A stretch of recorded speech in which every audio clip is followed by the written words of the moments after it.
Welcome to On Top of PR with Jason Mudd, presented by Review Maxer. Hello and welcome to On Top of PR. I'm your host, Jason Mudd with Axia Public Relations. And in this episode, we're doing something just a little bit different. I asked my fellow colleagues at Axia Public Relations to help us discuss best practices for media relations. And to that end, in this episode, it's going to feature Kasey Klee, an onboarding specialist and account executive at Axia, Bob Wiltfong, an account director at Axia, as well as Marjorie Comer, who's been with Axia for more than a decade as a news media consultant. And of course, I'm going to be joining in the conversation as well as we're sharing with you some of our best practices for earning media coverage. I think you're really going to enjoy this episode. So listen in and let us share with you some of our experiences in media relations and getting media coverage. If you have some other tips you'd like to add, we would love to hear from you. So be sure to share a comment or contact us at podcast@axiapr.com. Here we go. All right. Hello, everybody. This is Jason Mudd with Axia Public Relations. I've got some members here of our news media team. Starting in the top left, or my top left at least, you've got Marjorie Comer. Marjorie, welcome. We're glad you're here. Marjorie has been part of the Axia team for about 11 years now, and she's an award-winning public relations professional, and she helps oversee their news campaigns. And then we also have with us to my bottom left, Kasey Klee. Kasey is a trusted advisor coordinating day-to-day activities for various client programs. Clients love Kasey's enthusiasm and attention to details. She joined Axia in August of 2021. And then in the other bottom right corner, we have Bob. Bob, welcome. Glad you're here too. Bob is a account director, a PR strategist, and award-winning television news anchor and reporter. His client experience includes Boeing, Johnson & Johnson, Nationwide Insurance, Sony, T-Mobile. And Bob joined our agency in February 2023. I'm Jason Mudd, a trusted advisor and strategist for some of America's most admired brands. And I founded Axia in July 2002. I was recently named top PR leader in North America, and I'm glad to be here. And today we are sharing our best practices for earning media coverage and media relations. This is obviously an important topic. When people think about public relations, they are almost always by default thinking about media coverage and earned media. And earned media comes from media relations and being obviously putting on a hat, thinking about what newsroom wants and how you can help newsrooms and journalists get stories told. Meanwhile, if you think about it, it's like a Venn diagram. There's what the newsroom wants to know, there's what our clients want to tell, and there's what the audience of those news outlets want to learn. And so it all has to work really well together. We all have to be very focused on what's of interest to the marketplace and use newsrooms and journalists as an audience, a channel, and a tool of public relations, and more specifically for today's conversation, earning media coverage and news coverage. So we've got a list here of different things we want to talk about, but we're just going to have kind of a spontaneous conversation as well to kind of keep it light on this Friday afternoon. We're recording on April 21st. Of 2023. So let's talk about planning and preparation. So just so our audience is aware, we want to talk about 5 different categories today of media relations and best practices of earning media coverage. The first one is planning and preparation. The second one is relationship building. Third, we'll talk about messaging. Fourth, actual pitching. And then last is follow-up. So Bob, you want to share one of your favorite tips or some of your advice when it comes to planning and preparation for media relations work? Yeah, will do, Jason. Thank you. The goal for any public relations person is the media list, the contact list, and the relationships that we build with the media. And one of the things that was introduced to me very early on in my PR career is the idea that you cannot just fully accept the first pass of a media contact list. You have to scrub it a little bit and make sure that your contacts are as close to the ground floor of people who put stories into magazines, onto TV shows, on the radio, whatever the case may be, as possible. So for instance, if I get a media list full of, and I'm looking at national TV shows, and I get the executive producer of the Today Show, for example, I am not going to have much luck trying to knock on the door of the executive director of that big program. But if I can get down to maybe an associate producer, or even better, a booker of a segment on one of those shows, those are the people I want to make relationships with. That's where I want to put my time in. So my first thought on planning is to scrub your initial find of your media list and do some research and find the people that are as close to storytelling as possible. Bob, I'm going to yes and that. I believe you're absolutely right. And I would say yes, and it's really helpful when you can get to the actual reporter that's going to do the story themselves. And as we all know, but maybe our audience doesn't, is those reporters are challenged or required or requested to bring a news story or a story idea to every meeting, every newsroom meeting they have, a pitch meeting. They have one about every day. And some days it's hard to come up with one. And some days they have two or three. And maybe ours is going to be a better one or a backup one or one they can give to a friend. But at the end of the day, they need a pitch. They need a story to pitch their own producer for. And if they don't have one, they're not in a good spot. Bob, I bet you could talk a little bit about that based on your television experience. Oh my gosh, I'm having flashbacks now you say that, Jason, because part of my professional background is I was a local TV news reporter and anchor. And one of my first jobs was at KPLC TV in Lake Charles, Louisiana. And the news director required that we come into every morning news meeting with 3 story ideas. And if you can imagine, Lake Charles has a fair amount of stories, but there are definitely slow news days. And so it was a gift if anybody came to me the night before or that morning and said, hey, I've got a story idea for you. Because there was plenty of mornings I was stressed out driving into work and saying, I got nothing. Mm-hmm. And that informs how I form my pitches and how I build my relationships with my media members too, that we'll talk a little bit later about. We're giving them a service. We're not there to pester. We're actually helping them in a lot of ways. I saw a report that said about 50% of news stories came from a PR person.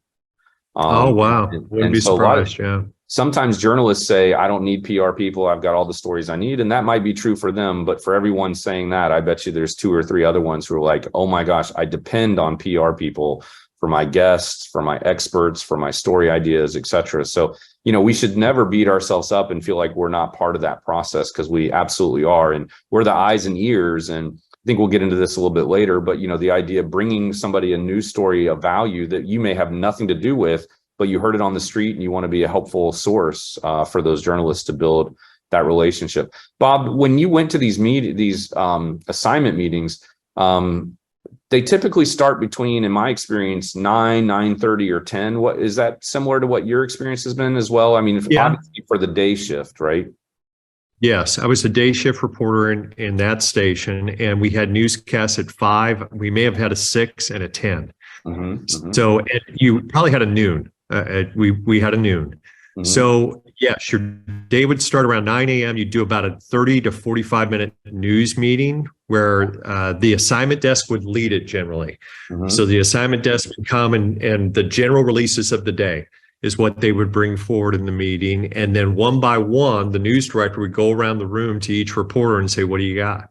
Yep. And you had to pitch. Yeah. And, it was a good day if you had something set up and it was your idea and it was newsworthy. That was a great day. Yep. Do you get a chance to say pass in those meetings, Bob, or you? I wish I could get if I had a get out of jail free card, I would have used 100 of them. Okay. Jason, this is an indication of how slow it can get in those type of markets. I did a 5th grade field trip one time for our newscast, one of our evening newscasts. It was like a 2-minute story about 5th graders going through one of the historical districts of Lake Charles, looking at houses. Okay. I mean, we get desperate. So, yeah. Did you say 2 minutes? It was about a 2-minute. Every newscast for local TV news, you're filling about 1.5 minutes to 2 minutes. Yep. Whether there's news going on or not, you've got to fill that. Yeah. Well, and that's why I wanted you to clarify 2 minutes, because I think, the best thing we can do and our audience can do is consume news, right? Watch local TV, watch national TV, read local newspapers, national newspapers, to get a sense of what's news, what's newsworthy, what's trending, what topics are out there. But I think sometimes clients have this misunderstanding, or if you're listening to this in your client side, your managers, your leaders, your bosses, your internal client, they think if they're going on television, it's going to be for a longer period of time than 2 minutes, 4 minutes kind of thing. But, in television, if you're on for 4 minutes, you're on for a long time. And that's a long time. Yeah. You might not feel like it's a long time when you're in studio or when you're doing the interview and they edit it down to 4 minutes. But for the viewer, what they don't want is them to get bored and click the channel and move on to the next thing or fast forward on their device. So, it is going to be short. And I'm glad you mentioned 2 minutes, because sometimes people have this idea it's going to be a 10-minute, mini documentary, and it's just not going to be that. No, it may take 10 minutes to do the interview. The final edit will probably be about 20 seconds of that 10-minute interview. Yeah, that's right. That's right. Which is why it's so important, when we're helping clients, that they have key messages and sound bites prepared, like that they know what they're talking about, just so that, you want to make sure that it may have been a 10-minute conversation, but you want to make sure that those key messages are hit upon. I'm currently in a smaller market myself, and some of the news stories are quite fun to try and pitch and to communicate with the news media here. Yeah. So. You're always looking on a local media, you're always looking to localize a national story, and PR people do that with newsjacking. What we're trying to do is tie in a newsworthy item involving our clients to a national story. So it's kind of the same idea.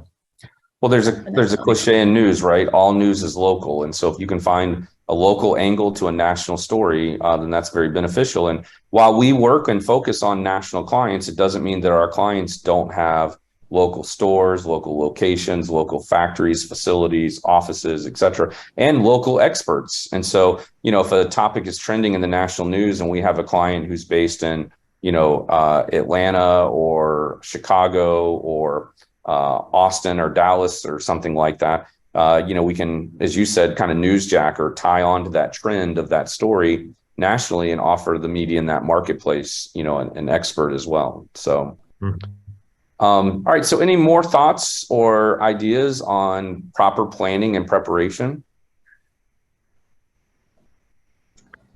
I mean, I would say, honestly, in my experience, obviously scrubbing the media list is so important, but also every time you have a pitch, I think that's an opportunity to almost create a new media list. Whether you're taking people off of your list or you're adding new contacts that you haven't necessarily pitched a lot to before, using media databases to search, like, this is the topic of my pitch and who's writing about this, has been a really great tool for me to kind of like narrow the funnel of who exactly I'm going to start pitching to. Mm-hmm. I love that, Kasey. That's a very good point. So what we're describing is, Bob said, first, you take a big media, a list of all the media, and you kind of start funneling it and narrowing it down to where you have a tighter target. And what I think I'm hearing Kasey say is, then you might take that same media list and maybe even go up a little bit broader and then narrow it down and customize it even more specific to the one-time pitch or the one-time story or topic that you have. So there's really just an ongoing process of grooming and narrowing down the focus of that list, so that you're more aiming at a very specific target instead of a very broad target. Right. Quality over quantity, I think, honestly. I would agree with that. And I think also, especially with TV news outlets and national news with TV, is the shorter the better. The more you can get to the punch right off the bat, the better.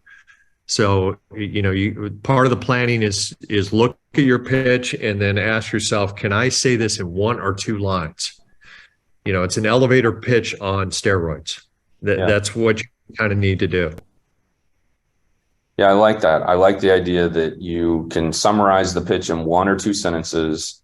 And if they bite, that's when you can give them more information. But you're really just kind of teasing them to get them interested, and maybe even interested enough to show up to that pitch meeting, right? Where they can, pitch the thing and then come back to you to get all the details. Because they really don't need all those details just to do the initial pitch. Mm-hmm. Right. Agreed. Yep. We were talking earlier about media lists, and I think what we're going to start seeing, and I'm already seeing, and already starting to use some of these tools personally. But there's AI engines that some of our media database providers have now, where you can go in and tell them the topic, and it'll come back to you with a list of, well, here's some of the people you might want to pitch for this, and so that's going to be, I think, an interesting game changer. But just like everything AI, it's still learning. It still needs to be, supervised and implemented properly. I was telling somebody the other day that,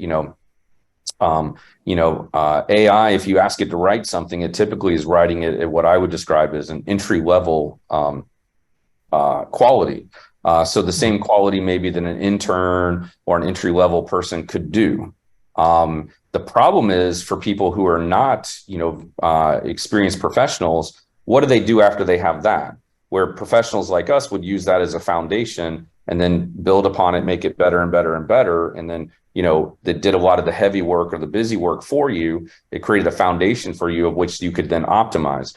But if you're maybe somebody in-house who's not very experienced, unfortunately, AI may have brought it to the level that you're comfortable doing, but then you don't know how to polish it and perfect it beyond that. So, AI will just, as a, tangential, AI is never going to replace the PR person, because it's still about relationships, and you still have to be human to have those types of relationships. But AI is a tool that we all should be using and leveraging to make ultimately our time more efficient, and get a head start on the first draft, or, whatever it might be, and borrow from the recommendations of an AI engine of who might be a good person to pitch this to, and that kind of thing, and use that to help identify broader leads for your media list as you narrow it in. And Jason, I think to experiment with that is wise on our part too, to get your feet wet with ChatGPT and play with it a little bit. A colleague of mine was just telling me the other day that these tools will also, if you direct it, you can say, communicate in the voice of a 40-year-old woman who makes $150,000 a year. I mean, it can be that kind of directive that you can give to these, tools to give you some copy that may speak more directly to a booker at a national TV show than anything I could come up with myself. Yeah, that's. But you're absolutely right. It still needs the human touch. It always needs the human touch.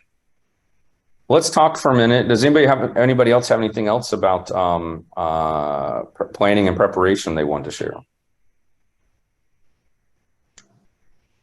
Not right now, but I won't say that I won't come back to it later. Well, if you think of something, don't forget, just write it down. We'll do a little recap later where we can do an open forum for more ideas. Let's talk about relationship building. Marjorie, you want to go first with a relationship building tip? Yeah, relationship building is probably one of my favorite things that I get to do as a PR professional. I can recall one reporter that I connected with. I had found a bio from a previous article that she'd written, and her bio stated that she loved to garden and just loved spending time in her garden. So as I started to build a relationship with her, I asking her some questions, and then I asked how her garden was, and it just took off from there. I told her about my garden and the vegetables and things that I had here at my house, and she was just like, oh, well, I'm more into the floral garden. But I mean, we built this relationship on gardening, and she ended up sending me photos of her house and her garden, and wow. It was a beautiful way to build a relationship. And then she did end up writing about what I had pitched her about, but it was just, I spent then several weeks after that just still connecting with her about her garden, sharing with her. I think we'd gotten some vine bugs or whatever that, I don't know, they ate my cucumbers, but it was just such a cool thing. How many other reporters or how many other PR professionals are getting pictures of their reporter that they've just met, their house and their garden. And her garden was, amazing. But I mean, it's just about like, what would you talk to your friends about? It doesn't, like, building a relationship with a reporter doesn't have to be scary. It doesn't have to be this taboo thing. I mean, it's just, we're all people and we all want to build a connection with someone else. So just don't be spammy and make a friend. Be real, be authentic, be willing to build that relationship. Kasey, did you have something? Yeah, I think honestly, I love the overarching theme of that, because I feel like we kind of lose the human aspect and sound a little bit salesy sometimes as we're pitching. But like, I joined a new market recently, I moved to a new city, and I think just sending out those emails, like introducing myself to local journalists, did wonders, because the relationship between a PR person and a journalist could be such a dynamic duo if it's done correctly, like mutually beneficial. Everybody gets something from the relationship, and it doesn't have to be this pressure of like, I'm only in your inbox because I want you to cover what I'm pitching you. Yeah, that's good. I think there's no replacing good old-fashioned manners. Asking somebody in advance, introducing yourself, and asking them if they'd be open to connect, asking if you can pitch a story to them, just starting there rather than just out off the gate saying, I'm going to pitch you something. I think that's a good place to start. Handwritten notes, thanking a journalist for a mention or an article coverage, just for their interest. Thank you so much for that. I think that goes a long way. I think the gut factors into this too. If you start to feel like you're creeping somebody out, you probably are. And I think that's probably a good indication you to maybe take a pause and back it off, even though it hurts to do it sometimes as PR people, because we're so like, I've got to get this mention, or I've got such a good story. Just to back off a little bit, just like a relationship, sometimes the best thing to do is say, I need a timeout here. I'm going to share something. When there's a great cliche we've all heard, right? It's not what you know, it's who you know.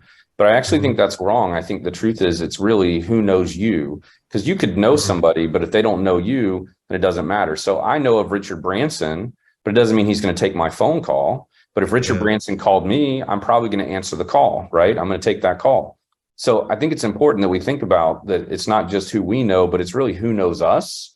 And so to that end, one example would be that one day I just realized, I ought to connect with a lot of the journalists that are part of my daily routine of the news that I consume. Even though I may never pitch them, at least I'd like to get connected with them on LinkedIn, follow them on Twitter, et cetera, which I may already do, but they're not in my network. And so one day, as I was listening on audibly to CNBC news alerts, Wall Street Journal news alerts, the things you get on your Alexa device, right? I was just mindfully listening to the names I hear every single day, but I didn't really think to take the time to connect with them on LinkedIn. And so I just connect with them on LinkedIn. I just said, hey, I listen faithfully every day. Like, your voice is playing while I'm getting ready in the morning, when I'm driving in the morning, or whatever it might be, when I'm doing my morning workout. I really just kind of found when I generally hear them reporting, and I made it personal. I say, I hear you every morning when I'm going for a walk, or whatever it might be. And then I said, I'd love to connect with you on LinkedIn. And so then that's an authentic relationship you built with them. You're telling them their work matters and that you care and that you want to follow them closer to see what they're up to. And then with the right time, you might be able to pitch them, the example I mentioned even just this morning to Kasey and Bob was that I was recently interviewed by Inc. magazine for a story. I was not included in the story, but I went ahead and shared the story on my social media. I tagged the reporter and I tagged the outlet so that hopefully she thinks of me again as this person took the time to share the story, even though they weren't part of it. That shows I'm a good sport and that I'm a good connection, and I'm not bitter or upset, even though I was disappointed, that my soundbite didn't get included. I'm still playing nicely and playing along and, supporting her work of journalism. And I think that's the one thing you could do is really reach out to people on Twitter or other social media platforms, even just send them an email and just say, I really liked your reporting on this story today. And that's it. And then wait for them to reply and say, hey, thanks a lot. I appreciate it. Then you could say, hey, do you mind if we connect on LinkedIn? Or PS, I follow you on Twitter and here's my handle if you want to follow me back. Then you built that foundation. And then maybe months from now, weeks from now, or maybe even years from now, you'll go back to that email that you were kind and they were kind back and you weren't asking for anything. And then you might say, hey, I've got this story. I don't know if it'd be a fit for you, whether that's for your client or somebody else. Yeah. And Jason, I would think, even to caveat that a little bit, is mean it. Yeah. So sometimes we're guilty in PR, or some of our colleagues are guilty in PR of saying, hey, I read this article, good job. And you didn't really read it. You didn't really care about it. You just kind of sent it because you want the journalist to know, hey, I noticed what you were doing. So I think if you're going to take the time to mention stuff like that, really invest yourself in understanding the piece that you're commenting on. So Jason, I think you're absolutely right. If you're a real listener, a real consumer of that media, let the person know. That's great. Yeah, I think what you're saying too is have some substance when you're commenting or complimenting, right? Yeah. Not just a great article. Yeah, you could say, I really like this article, especially how you went here or here. And then that might be a time to say, if you've thought about it, maybe you might want to do, go this direction as a follow-up story. Obviously not to benefit you or your client in any way, I would say. Yeah. Okay. Yeah, and we had this experience. Yeah, go for it, Marjorie. I've done that before, and I've actually I don't really like maybe the angle that they were taking in this, or didn't really fully understand what they were trying to say in this article. So I've skipped down 3 or 4. So not even I haven't picked the most recent article, because I've read several of them and said, oh, okay, this one really spoke to me, and here's why. And then kind of along the same lines, just building those relationships. And as you follow them on LinkedIn or Facebook or Twitter or whatever, you may find out when special events are in their lives, such as birthdays or anniversaries. There's one reporter that I've built a pretty nice relationship with, and found out that we have the same birth date, not the same year, but just the same birth date. So it's really easy to just text that reporter each year on her birthday and say, happy birthday, twin, or, it may be a little cheesy, but it also shows that I'm remembering and recognizing them on this day that is special, because if they didn't have a birthday, then any common ground you can find, right? That's human and genuine. Kasey, you do a really good job of building relationships, in my opinion, with media. And one of the things that I've learned from you is the idea that even when you're not pitching, it's helpful to give. Sometimes it's helpful to give a freebie, if you will, to your media members. So you aren't pitching them, hey, cover my client. It's like, hey, I came across this. I think it may actually fit you. And I was thinking about you. Here you go. Yeah, sometimes I think honestly, they start to think of you as more of a resource if you're constantly just feeding them tidbits. Yeah. And honestly, even if it has nothing to do with your client, it's a good way to kind of get your foot in the door and say, hey, I know I sent this to you last week. I have someone who can talk about that, or I have a thought leader here who can offer their perspective. And it's kind of not really a sly way to sneak your client in there, but just continuously feeding them information, I think makes it feel less salesy. Yeah, and I think part of our job is to stay on top of the news, and some of the news doesn't always fit our clients, but it may be a great story idea for somebody on our media list for that client. Exactly. So give them a freebie. Yeah. I think it's interesting too, particularly being in the agency world. Sometimes you get a new client. Obviously, we all have our little niche industries, but sometimes you get a client and you feel like you're learning a whole new industry. And so just consuming the news yourself, and whether or not it relates to your client, finding out what's trendy in their industry can be really helpful in terms of understanding what your contacts are even looking for. Yeah. And it goes to one of the adages that was given to me a few years back from a random guy in my life. I've met him in an airport. I won't give you the whole backstory, but it's just a random person that gave me this great nugget that I lean on. And it's the idea that small visits lead to long relationships. And it's absolutely true. Your dialogue or your conversation with journalists don't have to be this big pitch. It can be just a, hey, thinking about you, or happy birthday, like you said, Marjorie, or I would, found this cucumber seed or whatever. And that's all it has to be. And that could lead to something 2 months from now where that journalist says, hey, I was thinking about that pitch you gave me a year ago, Yeah, sometimes we get nervous with the idea of thinking of short visits, pitching media.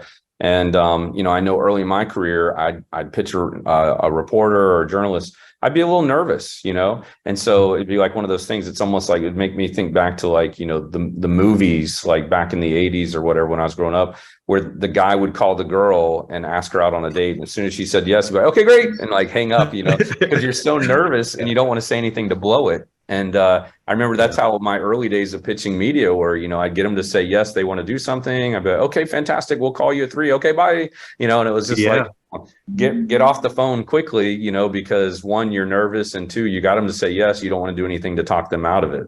And so, but it doesn't have to be like that, because I was talking to a journalist last week, and he was saying, my least favorite thing about journalism and reporting is calling people who aren't expecting me, calling people who don't want to hear from me. And I was like, as a PR person, totally can relate to that, right?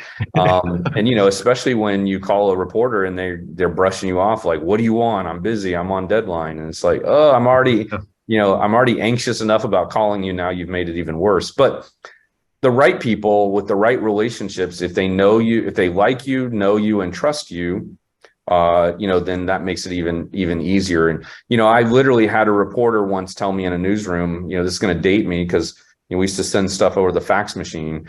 But she said, in our newsroom, every time something comes across and it says Jason Mudd or it says Axia Public Relations, everyone I know in our newsroom will look at it twice because it has your name on it and you've got a good reputation here. And so that speaks a lot to, just having that relationship from the beginning. And every time we talk about reputation and relationship, I'm thinking of our core values, right? Integrity, ideas, relationships, results, and improve. And you need all 5 of those things to be really good at PR. You need all 5 of those things to be really good at media relations. And I said this to, I know at least Bob already today, but, it blows me away how much sales is like dating and media relations is like salesmanship, right? You're pitching, right? You're pitching someone to go on a date with you. You're pitching someone to go on a second date with you. You're building a relationship, and you have to be really good at relationship building. Same thing with selling. You've got to build trust quick and early and continue to add value in those conversations. Same thing with pitching media. You've got to add value to those. So let's transition. And if you have other ideas, take a note. We'll come back to them later. But what about messaging? What do we need to be thinking about when it comes to earned media coverage and media relations?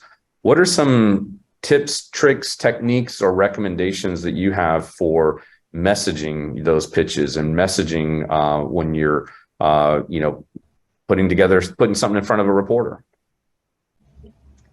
Yeah, I think personally, first and foremost, keep it concise. Your important story that you're trying to pitch can so easily get lost in a paragraph or two. And so if you can get that main idea that you're trying to get across down to maybe like 3 lines, maybe a couple bullet points that you can come back with a follow-up, I think that's great. And obviously your contact immediately sees what you're trying to say. So yeah. And I think using white space, drawing the eye to your key takeaways is really smart. I love to use bold print on the exact ask or the most important line in what I'm constructing as an email, and withholding some of your best stuff. Give them the headline, but don't give them all. Think about a 3-step process with your pitch. Your messaging is the initial contact, the follow-up, maybe another follow-up, maybe even another follow-up, and always thinking, what's the fresh information I can give them on each of those follow-ups? Right. I kind of think of it like you're playing poker and you don't play all your cards at one time. Yeah. So you can't put all of your juicy info in the initial attention grabbing message. You have to save something for your follow-ups. Otherwise, you're kind of just restating your initial pitch. Mhm. I tend to think of it like fishing, and like, you've got the worm, and like, you entice the fish, and they may not always get that first bite, but then you cast it again, and you try again, and you follow up. In addition to, like, with the messaging is just your subject lines. They do matter. And they may change. This may fall a little bit more under pitching and individualizing those pitches, but your subject line is going to vary depending on who you might be pitching. If you're pitching in a TV news station, your subject line may be like great live shot, or live shot opportunity. Then, because that's going to catch their eye versus, if it was for a newspaper or magazine, you need to tailor your subject line and your messaging depending on your outlet. And Marjorie, let's talk about the subject line, because that's really important. I'm a proponent, and I'd love to get your opinions on this, Jason, Marjorie, Kasey. I like to use the person's name in the subject line. Mm-hmm. So I say, hi, Marjorie, story idea for you. Hi, Kasey, saw this, thought of you. And the reason I like to put the person's name in the subject line is because I feel like for my own behavior, I get 101 different emails that I don't know the person, right? If I see it, then if I don't see my name, then it's a battle of, is this pitch in one sentence sexy enough for me to open it? But if I see my name, right, I'm more likely to open it. Would you guys agree with that? What do you think are best practices with the subject line there? I like to go back and forth between like their name, or like I'll do news sometimes, just so that they know that this is a news story. It's not coming from a store that they may have subscribed to. I want them to know it's an actual something that they can pitch. And do you put news in capital letters or bold print, or just put it news? So sometimes I'll do in caps, but I'll do news and then colon and something else to kind of catch their eye in that subject line. Okay. Kasey, what do you do? I think, honestly, it goes a little back and forth. Like I said, with every contact, I kind of switch it up depending on what the vibe is with that person. I've tried the empty subject line before. I know a lot of people kind of stand by that. I'm honestly not a fan, just because I think of myself in that position, and I'm not going to open an empty subject email. I think that seems spammy.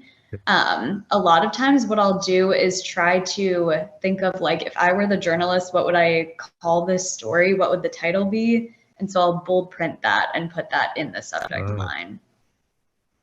And Jason, what are your thoughts?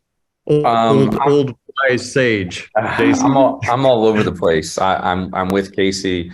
I will use the no subject line when they're not getting back to me. I will use the no subject line if I really want them to read it, because my research or what I've seen from other research is people are more likely to click on something without a subject because they're bothered by it. They're like, why is there not a subject here? So then they want to know what it's about. And I've had somebody ream me before, like, I can't believe you sent me this without a subject line. That's so unprofessional.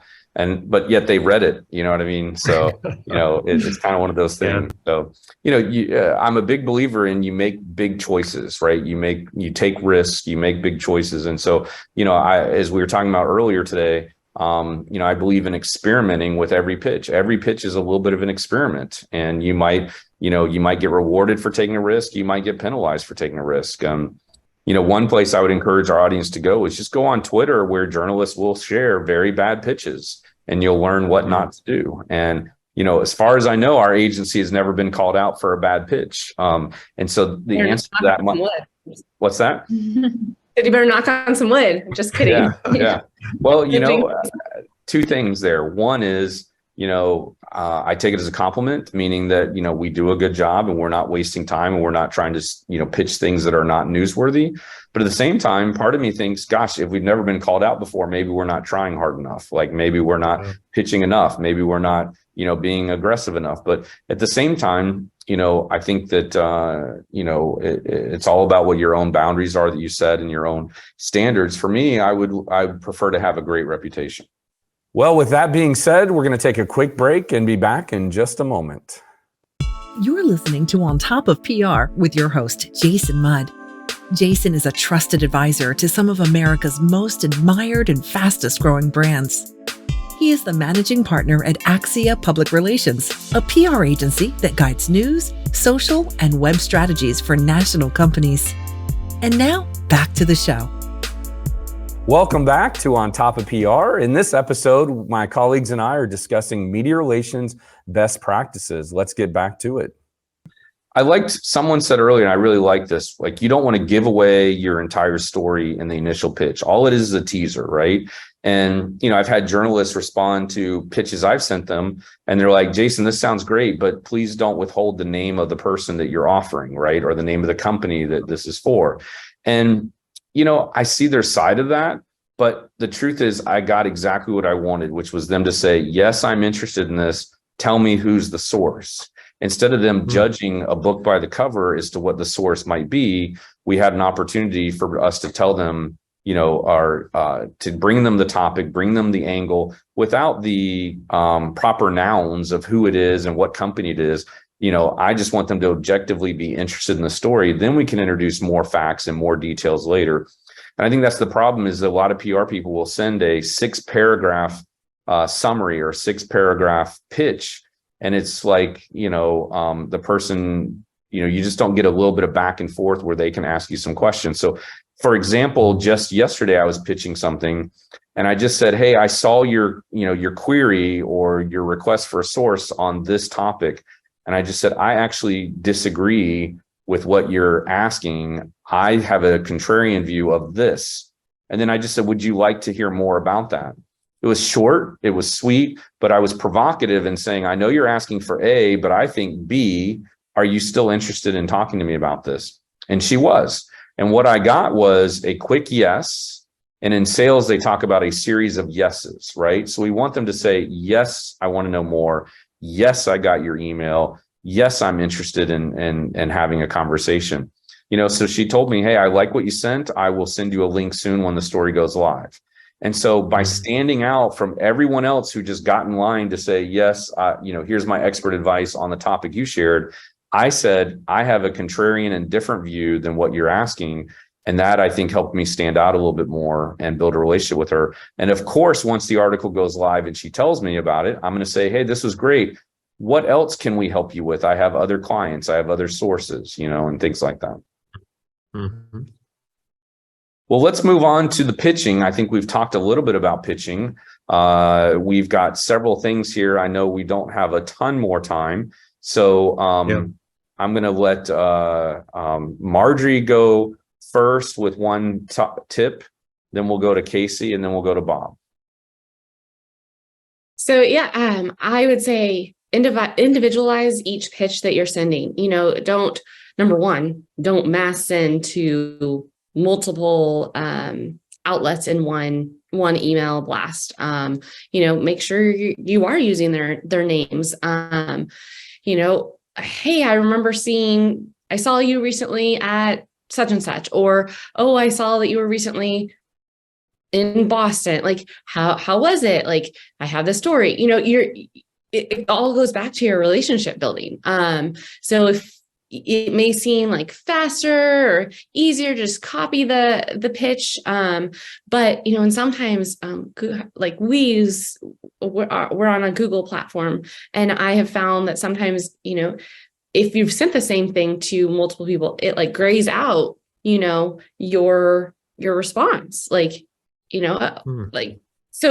you don't know how it's going to appear on someone else's screen. So to be able to individualize those pitches and that connection with that reporter, make sure that you're not making a mistake or making them not feel like you want them in this story. Mm-hmm. Right. I think too, to build off of that, aside from your journalist feeling like you're just pitching like a story that everyone else is getting the same email for, I think looking at your media list and looking at the outlets that your contacts work at, like I had a situation last week where I was pitching 2 different media outlets. One was more B2B, so business executives were the audience of one. And then the second was just a regular news media outlet. So every average Joe like drinks his coffee in the morning and is watching this station. And I realized that the pitch would be completely different for those 2 outlets, even though I'm pitching the same story, because we're not telling the story for the same audience. And so I think even if you take that same like one punchline of what you're trying to pitch and then individualize it a little bit based on the message that they're going to put across, I think that kind of shows that you put in a little bit more effort. Agreed. I don't think cut and paste is going to win you a lot of mentions as much as just, like you said, making it individual to each person you're pitching to. My 2 thoughts on, I have 2 thoughts that are kind of related about pitching. One, as a former media person, former local TV news reporter, we like things on silver platters. So the more you can set up in advance for the journalist, the easier it is for them to say yes. So work with your clients, tell them, hey, we need your people lined up and ready to go. We need their contact information in the pitch, if you can. The other thing is TV news people, especially because that's my background, do not like talking heads generally. We like people that are affected by the news that we're reporting. So rather than getting all tied up on your expert or the CEO that you have to pitch as a spokesperson, that's important, but realize it may be more appealing to a journalist to have the actual customer that is being worked with, that client, rather than the CEO, and trying to work with your client to make their customers available in the pitch as well. Bob, why don't you talk a little bit more about what you shared with me a week or 2 ago about the start small, go big, and end small formula? One of the things that you'll see time and time again in especially TV news stories is the idea they will start a story with an individual.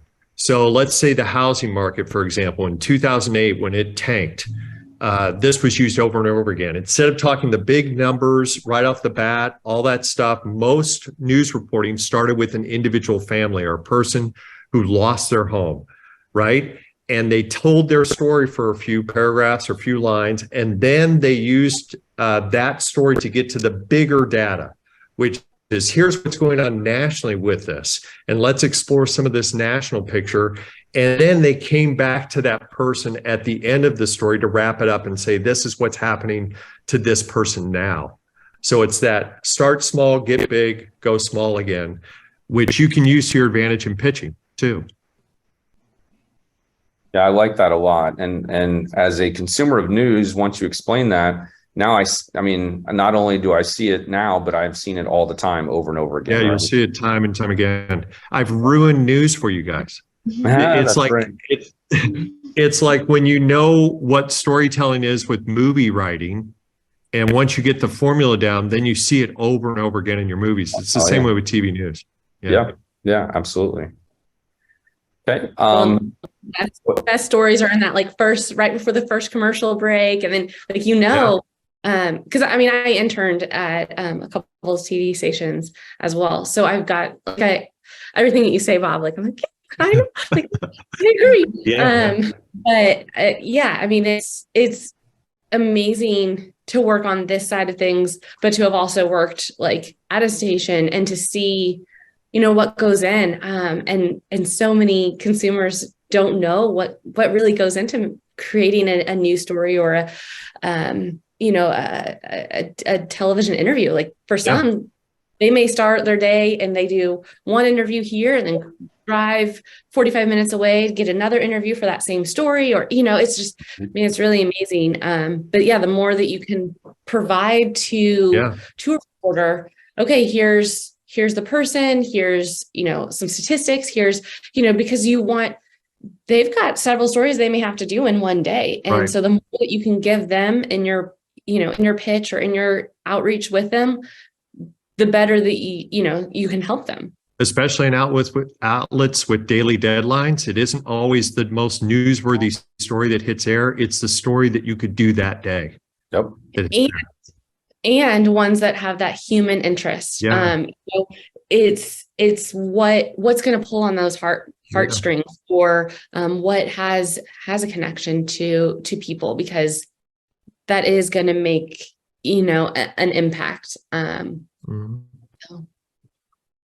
Yeah, that's good. I would just say, if there's anybody in our audience, listening to this or watching this who is striking out with pitching media, we're giving them a lot of great, content. We're giving them grapes of information and value that they can use. But I would say, if you're not consuming news and looking for the structure of a news story and the trends and topics that news outlets are covering, you're not dissecting the news that you're seeing, the target outlet you're pursuing, and you're not spending time consuming it yourself, that's probably why you're unsuccessful. And I would do a deeper dive, and I would start slow and go low into the details and go slowly into building that relationship, go slowly into pitching.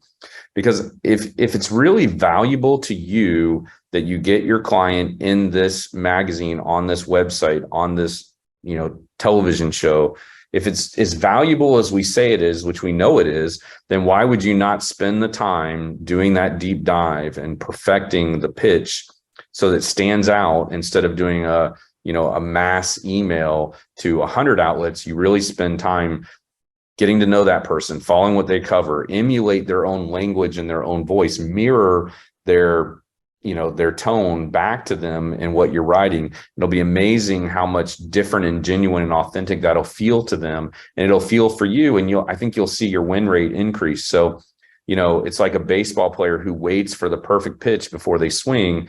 We need to be selective about who we're pitching and how we're pitching them, and really just try to get on, maybe not always get a home run, just get some at bats and get on base, kind of thing, to use the baseball analogy of, smaller wins will lead to bigger things. And one example I tell is how one time we had a client in the Orlando Sentinel. A few days later, the Tampa Bay Times picked it up. The next day, the LA Times picked it up, and the next day, NBC National picked it up. And so it started arguably small, just with one newspaper, but then it went all over, and it went viral in the way news is known to go viral. But it took that planning and plotting to get that first win under your belt. And Jason, I love that story you tell about Abraham Lincoln, that quote. Can you share that? Well, I've heard recently it's not an accurate quote, but I will share it, which is Abe Lincoln. It's a great story either way. Allegedly said, if I have 6 hours to chop down a tree, I'm going to spend the first 4 sharpening my axe. So in other words, I think the way we could look at it is, if I really want a client to be in the Wall Street Journal, New York Times, CNBC, I'm going to spend a lot of time consuming that outlet and the sections and the writers and the topics and tones they're covering. Find the best person to pitch them in a way that you think matches the style that they report or the tonality they take in their topics. And you really just double down on that one, journalist or that one outlet. And then meanwhile, you do the same deep dive on the other 2 or 3. And I think you'll find a lot more fruit that way. Mm-hmm. All right. So let's jump into our last topic here, the following up. When I think of following up, I think of Marjorie and all the follow-ups we've shared over the years with her follow-up efforts. So Marjorie, if you have a follow-up tip you want to do, I'll go to you first, Kasey next, and then Bob. Well, just do it. I mean, I wouldn't be working for Axia if I hadn't followed up. I hadn't heard back from Jason, and was like, all right, well, I'm going to follow up and see if I can at least just do an informational interview with him. And he liked that I followed up. And I mean, it has worked out very well for me, not only here at Axia, but, in all of my media pitching and in other forms of my life. Squeaky wheel gets the oil, or it's the grease. There you go. But I mean, seriously, and you don't have to be annoying about it. follow up on a different day, follow up, just, hey, just wanted to see if you needed any more information from me. Can I answer any other questions for you? But you would be amazed at how many stories that we have secured just because we've followed up. Without follow up, I mean, you may have pitched a reporter and they were out of town, and they didn't have their out of office. So you would have, then they get back and they've got 50 emails that they're trying to go through, and they may have just missed the email. I mean, they're just following up. I mean, I just don't know how, it is that and relationship building are like my two favorite things. And I think Jason, a couple of weeks ago, we were working on a story and he's like, did you follow up? And I was like, come on, Linda, let's go. Follow up. Linda, I wrote the book on following up. Yeah. Just do it. I mean, seriously, I don't know. I love being a resource for reporters, and knowing, being able to share media coverage with clients and saying yeah, we reached out to them and then we followed up, and here's the awesome story that we were able to secure that included your company or your, it's really awesome. Nice. Kasey, you're on mute, but please share a tip. Sorry, I got a little noisy there for a second. Yes, I would agree with that. Honestly, I was speaking with Jason about adopting a new policy for myself where I don't stop following up until either my contact tells me they're interested or the story isn't relevant anymore. I've gotten so many thank yous for sending follow-up messages, and they're like, thank you, it's at the top of my inbox now, which makes me feel a little bit better, because I think as a PR person, you do start to feel like, wow, I am being super annoying. I'm constantly sending this person emails. Yep. But at the same time, you have to think their inbox is full of so many of those emails that you just need to break through the clutter. And I think following up is how you do that. So long as it's an evergreen idea. If it's timely, though, sometimes you have to let it die out, I think. Yeah, and I love your framing it different, Kasey. I think that's very helpful. Instead of going into those follow-ups as if I'm pestering you, I'm going into it as I am providing service here for you. Is there anything I can do to help you? And I think that's a really important thing with follow-ups, is that you have to realize that journalists constantly needs good stories. There's an endless amount of content they need to produce. And so if you go into it thinking I'm doing them a service as opposed to I'm here to pester them, it'll change the way you have communications, I think. Mm-hmm. The analogy I use, we've talked about different analogies, the worm on the hook and all that stuff, is I view it as you're a waiter at a very fine restaurant. And think of your own behavior. See, sometimes you don't want to eat the seafood. Sometimes you don't want to eat dessert. And that's fine. It's no reflection of you as a waiter. Your job is to provide options, as good a service as possible. If they have a good experience, they will come back over and over again. And there's a peer of ours in PR, Michael Smart, who's followed by a lot of people, who has a phrase for this, and he calls it diplomatic tenacity. And I think that fits very aptly with following up. You're diplomatic at all times, but you're tenacious as well. Right. I've found recently that follow-ups can also be super beneficial just for us to better understand what the journalist is looking for. Mm-hmm. So I had an experience a couple weeks ago where I pitched a story and I followed up a good handful of times. There was a long email chain going on. And eventually I got a response saying something along the lines of, I'm going to have to pass on this because I just covered something super similar to it, but you're right around where I need you to be. These are the ideas that I'm looking for, which is such good feedback, because then I know I'm in the neighborhood. This isn't the story, but I can keep sending them stuff and they'll use it eventually. It's like they're saying warmer. Yeah. I'm like, okay. Yeah. Well, I recently had pitched a story to a reporter. The company is pretty well known in the town where this reporter was at, and so I sent him an email, and then hadn't heard back. And I mean, while they have their cell phones and their emails now in their pocket, like, you don't know what they're doing. They're working on a story. It was some really exciting news for this company that I knew that they would want to cover. So this one reporter that I have a really good relationship with, I waited a few hours and then texted them, said, "Hey, sent you some exciting news to your inbox." And I mean, the response that I got was they'd gone to their inbox, read it, and wrote me back, "Awesome," in all caps and like 3 exclamation points. Yeah. Sometimes, but also it's knowing your audience and knowing who those reporters are. I'm not just going to do that to, the executive producer at NBC, because, or who is. The timing is so key. If you really want to find a really bad phone exchange, call a national network assignment desk right around news time. You'll get the most rude reception on a phone as you can possibly get. Yeah. It's intimidating. It's awful.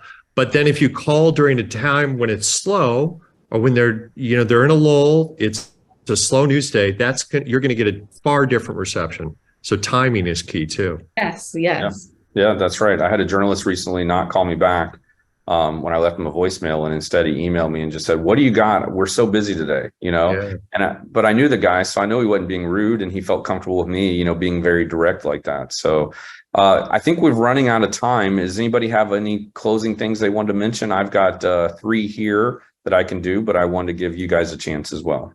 I just had one. Okay, go ahead. Back to some of the relationships, looking back at maybe where you went to college, your university, and connecting with those repporters, because it just is another thing that you can use to build a relationship with. So, Jason went to the best journalist school in the country. Can we cut that out of this recording? I'm a KU guy. I can't stand by. Sorry, Bob. The facts are in my favor on this. Hey, being from Kansas City, I can relate to both of you all. Okay, so, Mizzou is a very good journalism school. I'll give you that. I'm sorry, Bob. You said something. Being able to connect with those, or seeing, for me, when I used our media databases, I didn't go to Mizzou, I didn't go to KU, but I know people that did, and being from Kansas City, I can relate to those people. First time I ever met you, Bob, I was like, "Oh, you went to KU and you're from Nebraska." It just goes back to those relationship building opportunities. And so don't think that something that you think is silly, that you may have a connection with somebody. Like I said, the gardening, it may actually be very fruitful for you. Yep. Mm-hmm. All right. Anyone else? I think I'm good. Go for it, Jason. So the things I wanted to close with were, speaking of follow-ups, it's amazing to me when we do follow up, how many times journalists will thank us. Thank you for following up with me. I'm so glad you stayed on me about this. When you first reached out, I wanted to do the story, but I was on special assignment, or I was out of town, or I was about to go out of town. And then they end up doing the story. And many times it's after I think, man, this is so stale to them at this point. But, again, going back to sales and being like media pitching, a sales guy I used to work with told me that sometimes when you follow up with somebody and they just don't get back to you, sometimes you need what he said, a change of voice. So either you're changing the way you're following up with them. If you've been emailing them, now you text them. If you've been texting them, now you DM them, or you just pick up the phone the old fashioned way and call them. Or he might say, maybe you need to tandem pitch them. So in other words, if Kasey's, if Marjorie's been pitching somebody, maybe she might say, "Hey, Kasey, would you touch base with this reporter about a story?" And so Kasey might say, "Hey, my colleague Marjorie was reaching out to you about this. She didn't hear back, but I wanted to see if, I wanted to try you one more time to see if you were interested," or something like that. Even a week ago, I know Marjorie was pitching something for us, maybe 2 weeks now. And I was in the car on a drive, and I decided I'm just going to call that reporter, that editor. And I actually called the editor, and my voicemail went something like this: "Hey, I know my colleague Marjorie sent you something a week or two ago. as far as I know, you haven't expressed interest in it. I was a little surprised and candidly kind of maybe even disappointed. So I thought I'd just call you and make sure you saw it and see if you had any questions for me. I'm going to be in the car for the next 2 hours. If you want to call me, I can talk to you hands-free about it. And he didn't get back to me. But the next day I sent an email, said, hey, I left you a voicemail. I repeated my voicemail. Per my voicemail yesterday, my colleague Marjorie was in touch with you. We didn't hear back from you. Just wanted to make sure you saw it because I would think you would be interested in this. And he replied back and said, Jason, I've been so interested in this that I've wanted to set aside time for me to personally interview, the person about this story. And it's just, we're short staffed right now or whatever. And he said, but if you can tell me some good times, I'll schedule an interview. And boom, we had an interview scheduled, by the end of the week or whatever. So that's happening later or next week, I guess. So point is that we think we're being a pest by following up, but journalists really appreciate, especially when we know we have something newsworthy and we know it's so newsworthy, we're willing to take a risk like I did and call them and say, I'm kind of surprised you didn't get back to me about this. So I thought I would do another attempt to reach out to you. And the other thing I've learned in sales is this expression of a quick no is better than a forever maybe. And I've also heard, not in sales, but actually in pitching, well, it's sales, pitching a book to a publishing house, that the first 50 rejections are the hardest. So I think about those two cliches, right? No, a quick no is better than a forever maybe. So I'd rather a journalist say, no, this is not for me. I've even had journalists email me when I follow up to say, Jason, I will never cover this story. Well, now I have clarity, right? Yeah. I know you don't want it. I'm not going to waste my time with you anymore. There used to be a reporter here in town for the daily newspaper who was pretty arrogant. And so arrogant, you'd start pitching him by phone and he would literally start yawning like, whatever. And people would bellyache about that and complain about him and how hard it was to work with. I'm like, I love that guy, because the minute he starts yawning on me while I'm pitching him a story, which he did, I would then improvise and pivot and shift to another angle to try to get him to say yes. And he respected that for me. And he would often end up doing my stories either because I pushed back and I was like, don't yawn at me yet, or don't shush me yet. Like, there's a story here and I'm going to make sure you hear it. Or I would quickly pivot and come up with a new angle for the same story. And that gained his respect. So a quick no is better than a forever maybe. Changing up your voice, I think, is important. The other thing is, there's also a cliche of never accept a no from someone who's not empowered to say yes.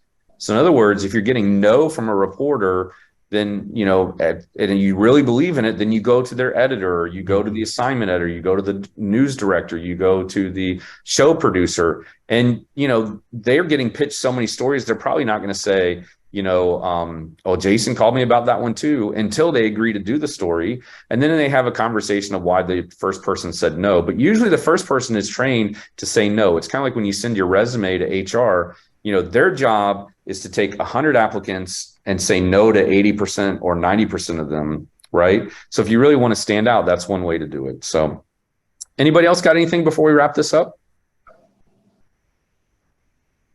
No, I'm glad we've got it all figured out, though. We've got it all figured out. But this was fun. Yeah, I've learned a lot from the conversation. So, thanks. Yeah. I think it was a good one. A good point to make at the end as well. It doesn't matter how long you've been in the industry, you're still learning every single day. So I learn from you guys every day, and I feel like we can kind of share tips depending on how things change over time. So yep. That's another core value of get better, 1% better every day, right? And we learn by doing and helping each other along the way. And I have connections. Kasey's got connections. We all have other connections and contacts. So we should be collaborating as well. This wraps up our discussion on best practices of media relations. I enjoyed the opportunity to share this shared experience with you and our insights with you. I hope you also enjoyed this episode. And if you did, take a minute to share it with a friend or colleague who would also benefit from it. If you're interested in connecting with any of the PR experts on today's episode, we're all available on LinkedIn and look forward to connecting with you. Just make sure that you tell us that you heard about us or listened to us or saw us on Top of PR. Speaking of On Top of PR, we love these types of episodes and doing these things for you. I hope you really enjoy it too, because it's been our pleasure helping you stay on top of PR. Hey, this is Jason Mudd with Axia Public Relations signing off, saying, I hope something great happens to you today. Be well. This has been On Top of PR with Jason Mudd, presented by ReviewMaxer. Be sure to subscribe so you don't miss an episode, and check out past shows at ontopofpr.com.